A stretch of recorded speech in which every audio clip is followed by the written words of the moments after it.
बघा, एका पातेल्यामध्ये 80 लिटर दूध आहे.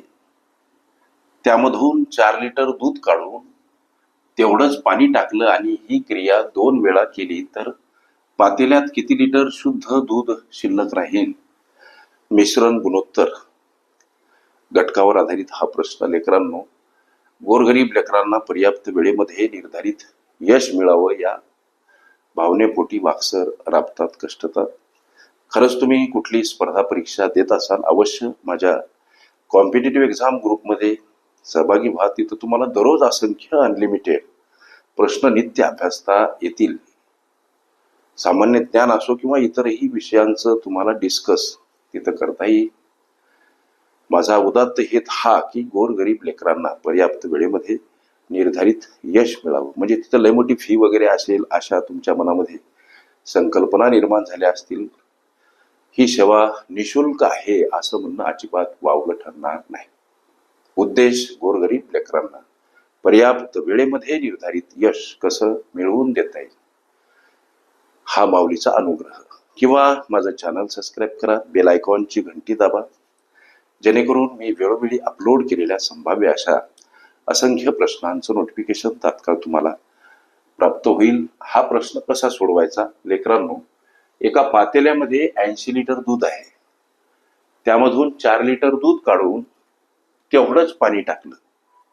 जेवढं दूध काढलं तेवढंच पाणी टाकलं आणि ही क्रिया 2 वेळा केली तर पातेल्यात किती लिटर शुद्ध दूध शिल्लक राहील असा प्रश्न आम्हाला विचारला. गोष्टी लक्षात घ्या. इथं 1 लिहा वजा दूध काढायचं 4 लिटर आणि तेवढंच पाणी टाकायचं. आता इथं छेदस्थानी काय मांडायचं सर? तर छेदस्थानी मांडायचं हे पातेल्यामध्ये असलेलं एकूण दूध 80 लिटर. आता ही क्रिया किती वेळा करायची? 2 वेळा, म्हणून कंसाचा घात 2. कधी कधी सूत्र, समीकरण आणि त्या पायऱ्यानुसार स्टेप बाय स्टेप गणिताचा उलगडा करण्यात वेळ घातल्यापेक्षा अशा साध्या आणि सोप्या क्लुप्त्या आम्ही शिकून घेतल्या पाहिजे. पुढे चला सर. आता याला तुम्ही संक्षिप्त करू शकता. कसं हो सर? तर 4 1 4 आणि 4 गुणिला 20 80 होतात. लक्ष द्या. म्हणजे 1 वजा इथं 1 उरला, छेदस्थानी इथं 20 उरले आणि इथं कंसाचा घात 2 आहे. कंसामध्ये पूर्णांक युक्त अपूर्णांक आहे लेकर. याचं अंशाधिक रूपांतरण करत असताना छेदाने पूर्णांकाला गुणा, वजा असेल अंश वजा करा, छेदस्थानी छेद जसाच्या तसा मांडा. म्हणजे 20 1 20, वाटल्यास एक स्टेप वाढवा, अंश वजा करायचा, छेदस्थानी छेद जसाच्या तसा मांडायचा, समोर हा घात. आता अंशामध्ये वजाबाकी 19, छेदामध्ये 20 आणि त्याचा घात 2 म्हणा किंवा वर्ग म्हणा.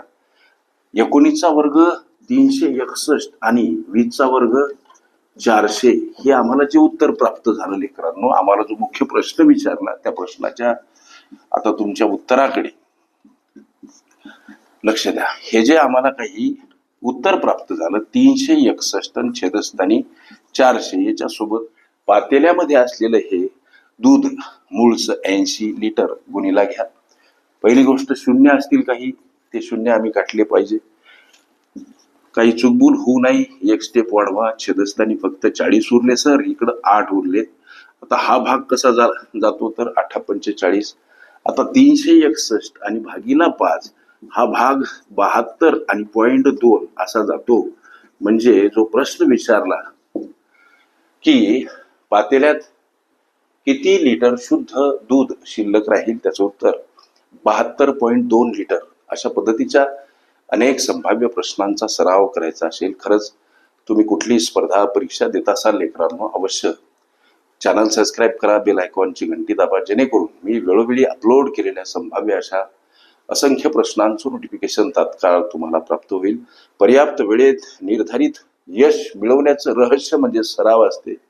मी आग्रह करतो लेकरं, बरेच कॉम्पिटिटिव्ह एक्झाम ग्रुपमध्ये सराव करतात. तिथं तुम्हाला दररोज, तुम्ही सुद्धा कुठली स्पर्धा परीक्षा देत असाल, अवश्य सहभागी व्हा. तिथं तुम्हाला दररोज असंख्य अनलिमिटेड प्रश्न नित्य अभ्यासता येतील. सोबत गणितासंबंधी तुमच्या मनामध्ये असलेल्या विविध शंका कुशंका बिनधास्तपणे विचारता येतील. ओके. मिश्रण गुणोत्तर ही माझी प्लेलिस्ट अवश्य बघा. त्यामध्ये विविध स्पर्धकांनी विविध अंगांनी विचारल्या संभाव्य अशा असंख्य प्रश्नांचा सराव तुम्हाला करता येईल.